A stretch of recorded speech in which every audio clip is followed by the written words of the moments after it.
body knows how to heal itself. If you can remove disease states, the body will naturally move to some equilibrium.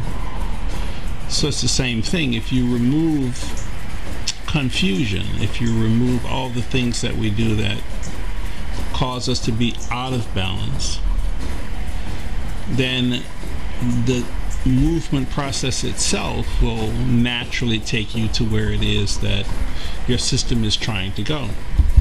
So the effort that we put into things is usually wasted effort when we have an idea of where we should be rather than allowing our system to move.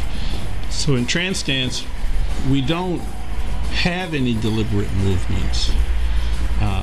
We can't even see what's going on. We take away all of the things that a person would rely on to determine what is reality. All that's left is impulse. And if you stay in impulse enough, your natural guidance system kicks in. Now, I happen to believe that in sighted people, we have become overly dependent on our eyes. This is not to say that your eyes are not an amazing anatomical tool to have, but when you understand that greater than 90% of the way that a human being perceives reality is through their eyes, then the ears never fully develop. Our sense of sight, our smell, our olfactory senses never fully develop. And so we become, to a great extent, kind of crippled because we become over-dependent on seeing. So when I put a bandana in a process in which you are now blindfolded when you do it, it is not to cripple you, it is to help the other senses to wake up. I mean, if we could smell, hear, feel as accurately as we can see, we would become clairvoyant. Is what we would become. It's just unfortunate that in a sighted world, we keep feeding the light. The way that I say it is that human beings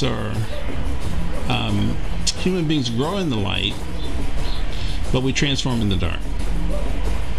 And you have to make the distinction between the two. Both have value, but the light story in Western culture, for sure, has really been energized.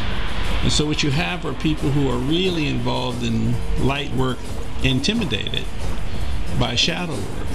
And this is exactly the opposite of what shamanic people were talking about. Shamanic people really understood the value of the shadow. They said your power came from your shadow. I take that literally. That bandana is not just a metaphor.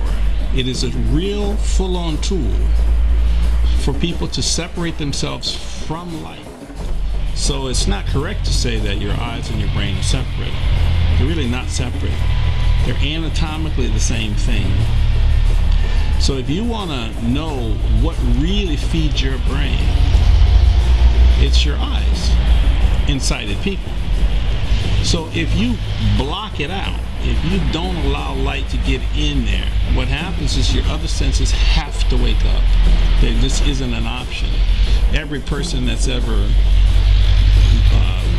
woke up in the middle of the night and the lights weren't working, now you got to find a flashlight or something, and you can't see, you notice that their other senses will start to wake up immediately. Actually, I don't think it would take very long if we were forced to. I've tried to imagine what would humanity do if we all woke up tomorrow blind. I saw a show actually. It was like one of those Twilight Zone shows, and it was like one day everybody was blind. With one person, I think, that could see, and everybody else was blind. And it was interesting the way they depicted the story, because as the story went along, you could see how people were making their adjustments to dealing with reality, not being able to see through their eyes. Obviously, it's hindering because we've set it all up based on being able to see. But blind people live in a world of sighted people all the time. And I find it fascinating that blind people come to trance dancing. And the one thing that always amazes me is that the one thing they insist on is wearing the bandana, because it's part of the ritual. They don't see their blindness as something that separates them from other people, but sighted people do. This is how one-sided the story becomes when you can see. So we lose some things when we overly become dependent on anything, not just our sight. Anything in your life in which you give a tremendous amount of power to, at some point there's other aspects of life that just go to waste.